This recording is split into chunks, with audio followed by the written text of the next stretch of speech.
This is the story of a man named Stanley. Stanley worked for a company in a big building where he was employee number 427. Employee number 427's job was simple. He sat at his desk in room 427 and he pushed buttons on a keyboard. Orders came to him through a monitor on his desk, telling him what buttons to push, how long to push them, and in what order. This is what employee 427 did every day of every month of every year. And although others might have considered it soul-rending, Stanley relished every moment that the orders came in, as though he had been made exactly for this job. And Stanley was happy. And then one day, something very peculiar happened. Something that would forever change Stanley. Something he would never quite forget. He had been at his desk for nearly an hour when he realized that not one single order had arrived on the monitor for him to follow. No one had showed up to give him instructions, call a meeting, or even say hi. Never in all his years at the company had this happened, this complete isolation. Something was very clearly wrong. Shocked, frozen solid, Stanley found himself unable to move for the longest time. But as he came to his wits and regained his senses, he got up from his desk and stepped out of his office.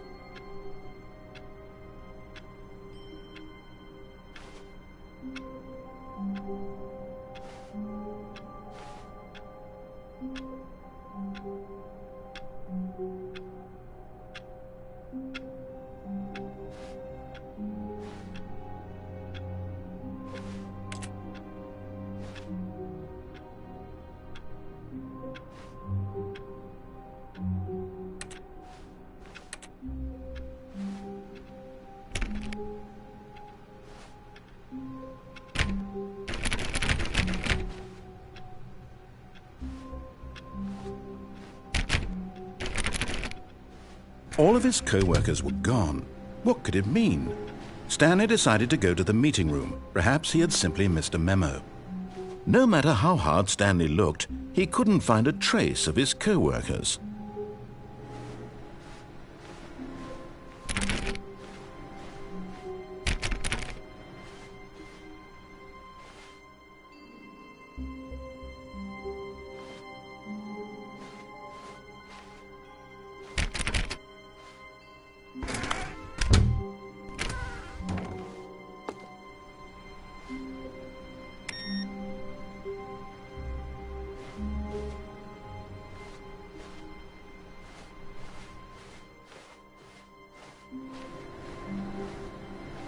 Stanley went around touching every little thing in the office, but it didn't make a single difference, nor did it advance the story in any way.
When Stanley came to a set of 2 open doors, he entered the door on his left. This was not the correct way to the meeting room, and Stanley knew it perfectly well. Perhaps he wanted to stop by the employee lounge first, just to admire it.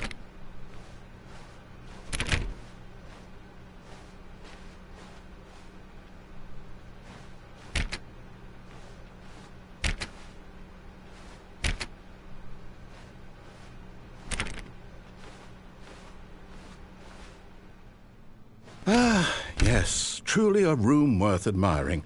It had really been worth the detour after all, just to spend a few moments here in this immaculate, beautifully constructed room. Stanley simply stood here, drinking it all in.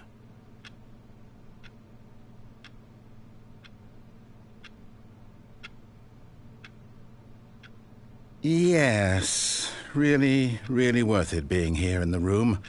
A room so utterly captivating that even though all your co-workers have mysteriously vanished, here you sit looking at these chairs and some paintings.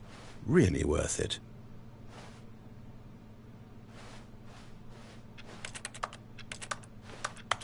At this point, Stanley's obsession with this room bordered on creepy and reflected poorly on his overall personality. It's possible that this is why everyone left.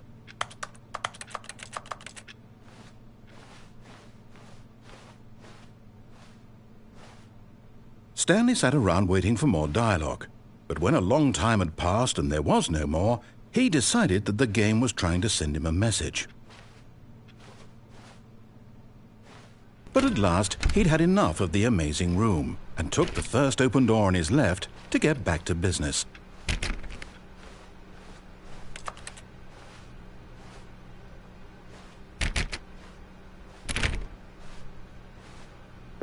Stanley was so bad at following directions, it's incredible he wasn't fired years ago.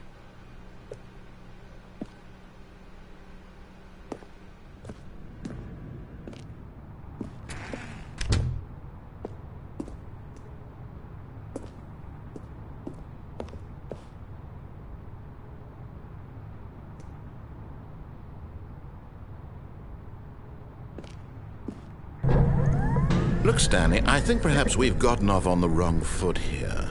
I'm not your enemy, really, I'm not. I realize that investing your trust in someone else can be difficult, but the fact is that the story has been about nothing but you all this time. There's someone you've been neglecting, Stanley.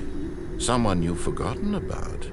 Please, stop trying to make every decision by yourself. Now, I'm not asking for me, I'm asking for her. This is it, Stanley. Your chance to redeem yourself, to put your work aside, to let her back into your life. She's been waiting.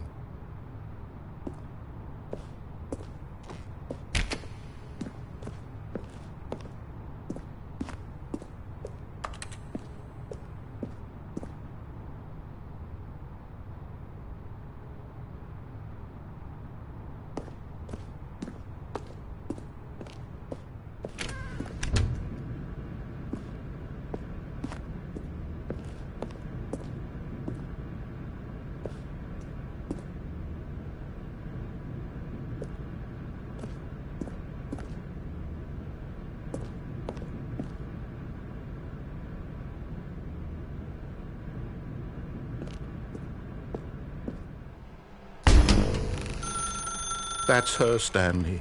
You need to be the one to do this, to reach out to her. If you can truly place your faith in another, then pick up the phone.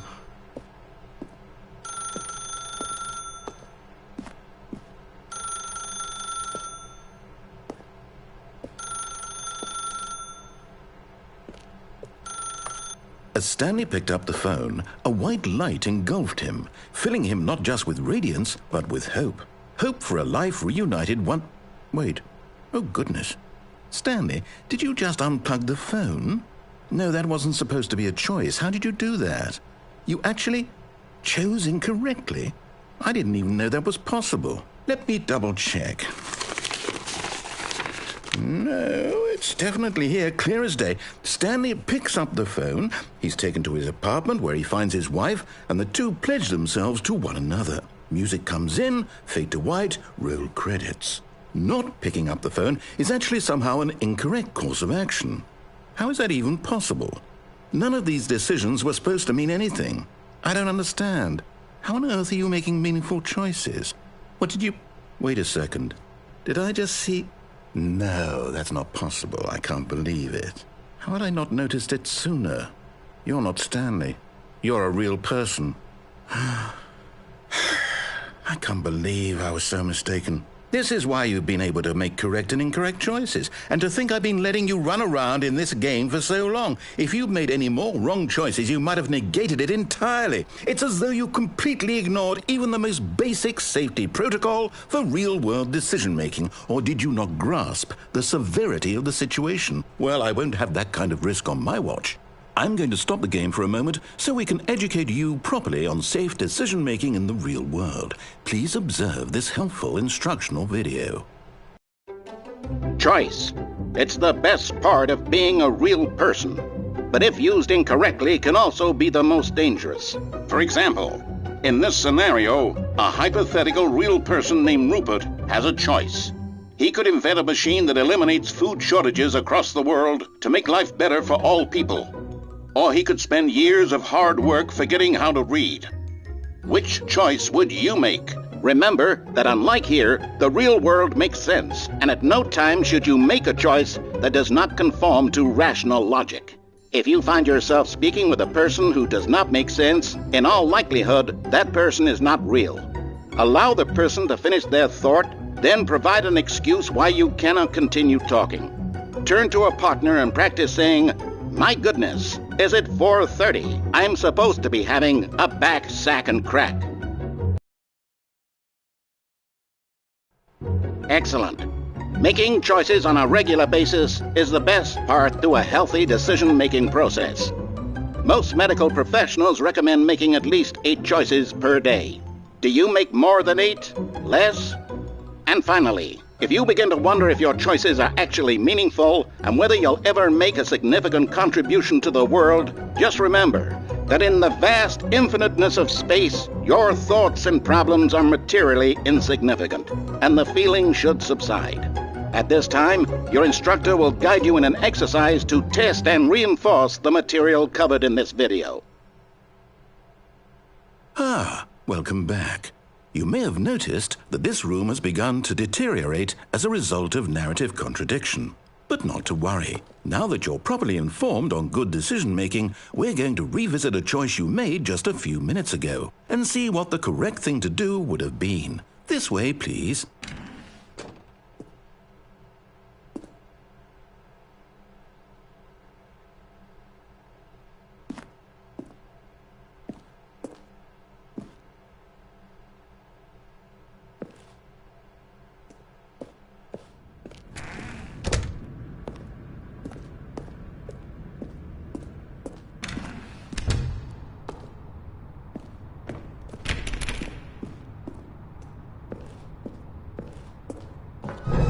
Now that we know your choices are meaningful, we can't have you jumping off the platform and dying. Imagine the main character dying senselessly halfway through the story. That story would make no sense at all.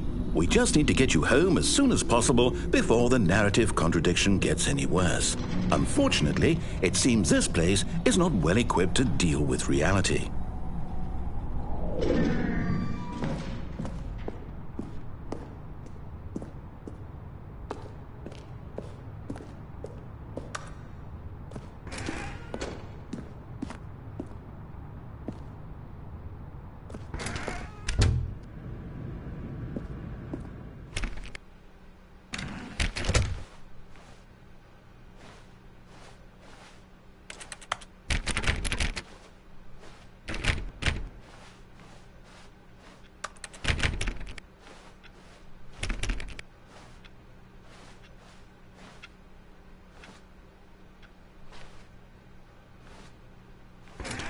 Almost there. You'll take the door on the left, back to the correct ending, the story will have resolution once again, and you'll be home free in the real world.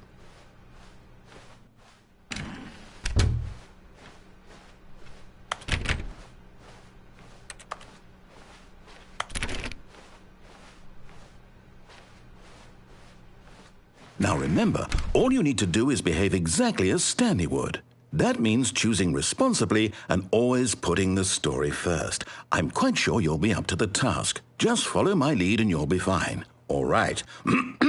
When Stanley came to a set of 2 open doors, he entered the door on his left.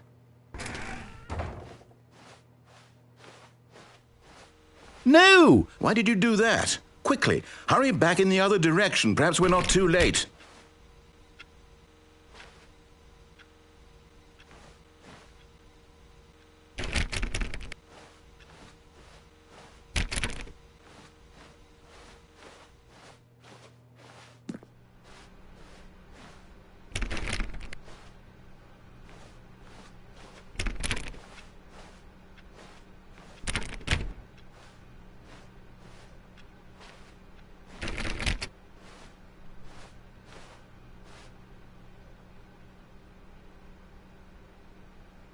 Oh, it's ruined.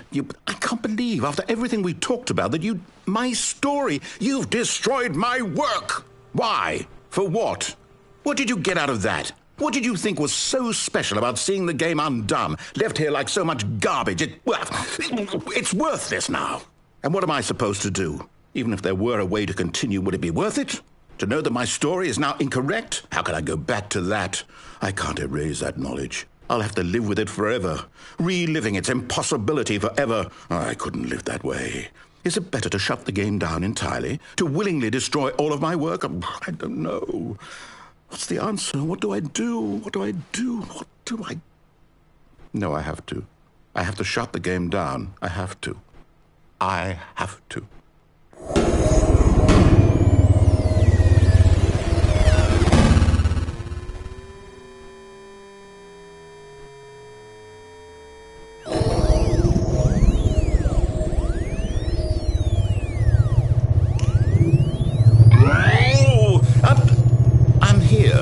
I'm still here in this pile of rubbish, with you who thought you were so clever. Now look where we are. My entire game is destroyed. It was the only thing in the world that was mine, and you've run it into the ground. What, did you think that would be funny? You just had to see? Didn't I impress upon you how important it was to be like Stanley?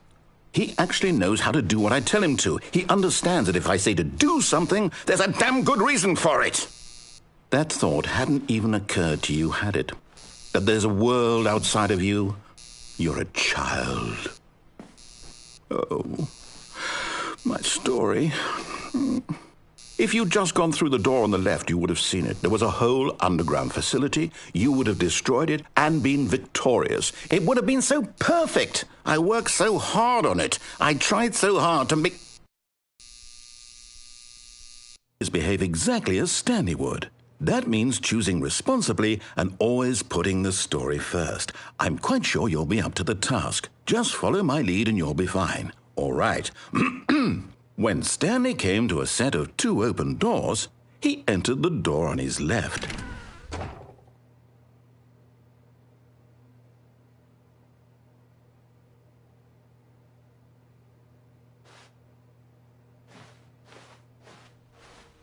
No! Why did you do that? Quickly, hurry back. Behave exactly as Stanley would. That means choosing responsibly and always putting the story first. I'm quite sure you'll be up to the task. Just follow my lead and you'll be fine. All right.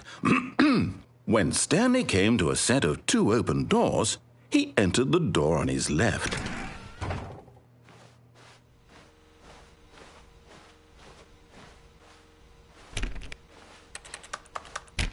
No! Why did you do that? Quickly. Behave exactly as Stanley would. That means choosing responsibly and always putting the story first. I'm quite sure you'll be up to the task. Just follow my lead and you'll be fine. All right. When Stanley came to a set of 2 open doors, he entered the door on his left.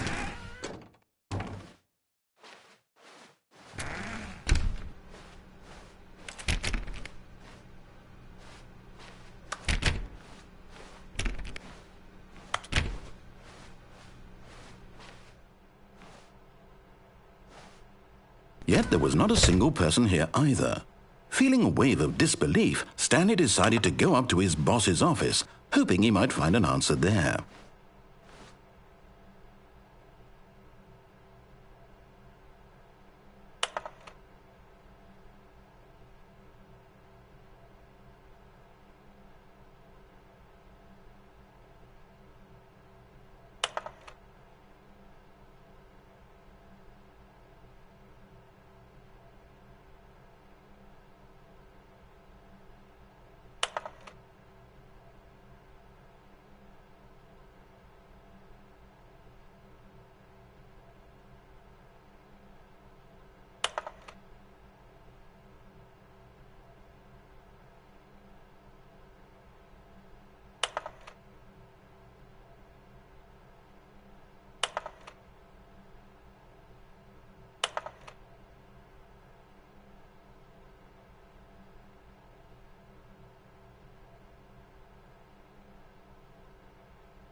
Coming to a staircase, Stanley walked upstairs to his boss's office.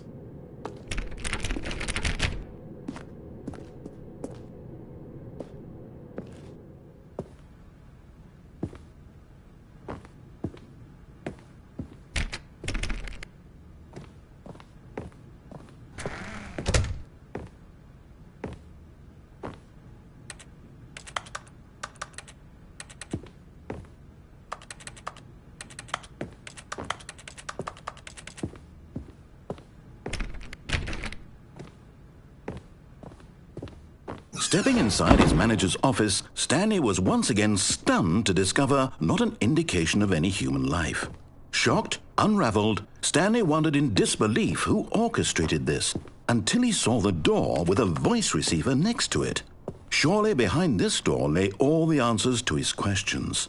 And beyond all probability, he knew the passcode. He had seen it on his boss's computer just last week. Night Shark 115. Was this the code to open the door? Would it still work? There was only one way to find out. Stanley had been trained never to speak up, but now he would draw from within himself the courage to face the unknown. He drew a sharp breath and then spoke the code.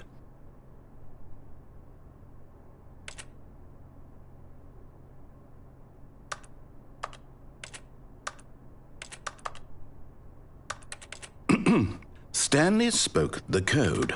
Night Shark 115. He spoke it into the receiver, right there on the wall.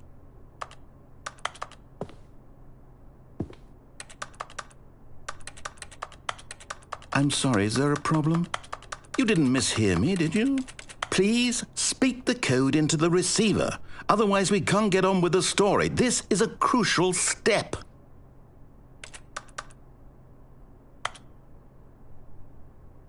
Okay, fine, you're not going to do it, but you know what? It's pretty humiliating to bring you this far, only for you to suddenly decide you have better things to do. I asked you for this one single thing, for your respect. The kind of respect Stanley shows for his choices. He knows what it means to take a story seriously. If you didn't want to see what I had to show you, then why did you come here? You had a choice, you know. You could have gone through the door on the right. You could have done whatever the hell you wanted over there. Why did you come this way? Speak. Say something to me. Explain yourself, you coward. You... When Stanley came to a set of two open doors, he entered the door on his left. Stanley? Hello? Are you... Is everything okay? Stanley, please. I need you to make a choice. I need you to walk through the door. Are you listening to me? Can you hear me? Is everything all right? Stanley, this is important. The story needs you. It needs you to make a decision. It cannot exist without you. Do you understand me? Whatever choice you make is just fine. They're both correct. You cannot be wrong here. We can work together. I'll accept whatever you do. I simply need you to take that step forward, please. Choose. Do something.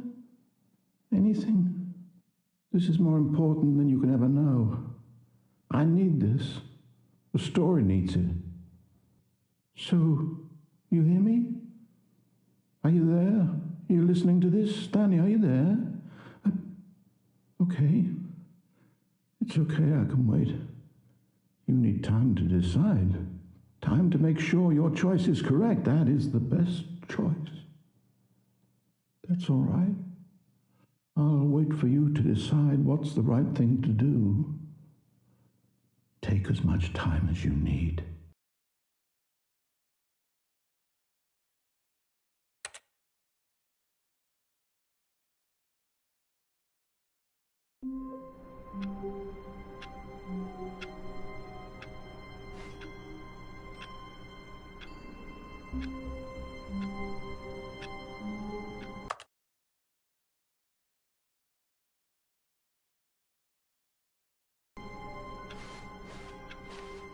All of his co-workers were gone.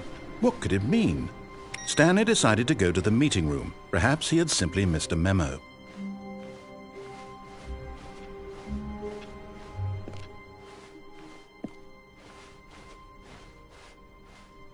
When Stanley came to a set of 2 open doors, this was not the correct way to the meeting room, and Stanley knew it perfectly well. Perhaps he wanted to stop by the employee lounge first, just to admire it.